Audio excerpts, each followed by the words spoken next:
بسم اللہ الرحمن الرحیم اللہم صلی علی سیدنا و حبیبنا و نبینا و مولانا محمد وبارک وسلم۔ معزز ناظرین، السلام علیکم ورحمۃ اللہ وبرکاتہ۔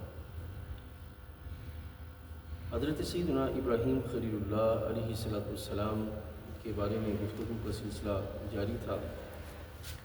آج ہم حضرت ابراہیم علیہ السلام اور جملہ انبیاء علیہ السلام کو رب ذوالجلال جل وعلا جو مشترکہ اوصاف اور پاکیزہ کردار عطا فرماتا ہے، اس پہ چند ایک عقائد کے پہلو آپ کے سامنے رکھیں گے۔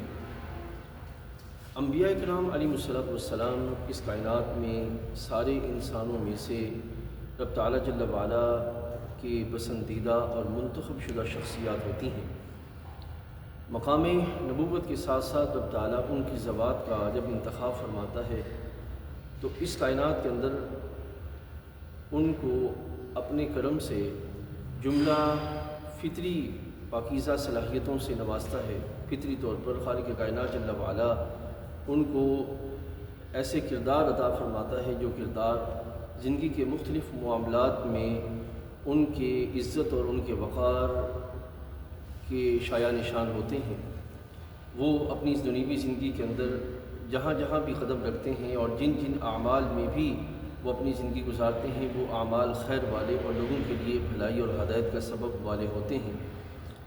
ان کی زندگی میں کبھی کوئی ایسا عمل نہیں ہوتا کہ جو شایان شان نہ ہو یا ان کی نبوت کے خلاف ہو، اور یہ وصف اللہ تعالیٰ جل وعلا جملہ انبیاء علیہ السلام کو عطا فرماتا ہے، جناب آدم علیہ السلام سے لے کر جناب سیدنا ہمارے آقا حضرت محمد رسول اللہ صلی اللہ علیہ وسلم تک۔ بلکہ ہمارے آقا صلی اللہ علیہ وسلم میں تو یہ اوصاف یعنی کہ فطری طور پر ان کو اعلیٰ اوصاف ودیت کیے جانا، یہ اپنی جملہ شانوں کے ساتھ جو ہے وہ جلوہ نما تھے اور ظاہر ہوتے رہے۔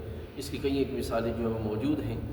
اس اعتبار سے ان کا ایسے علاقوں میں آنا جن علاقوں میں ظلم تھا، جبر تھا یا شرک طرح کی کیفیات تھیں یا اخلاقی کمزوریاں تھیں، وہاں پر وہ پاکیزگی کے اس اعلیٰ مقام پر جو ہے وہ جلوہ فرما رہے کہ جہاں پر لوگ ان کو دیکھ کے رش کرتے اور خیر کی طرف جو ہے وہ لوگوں کو ان کا بلانا آسان ہو جاتا۔ السلام علیکم ورحمۃ اللہ۔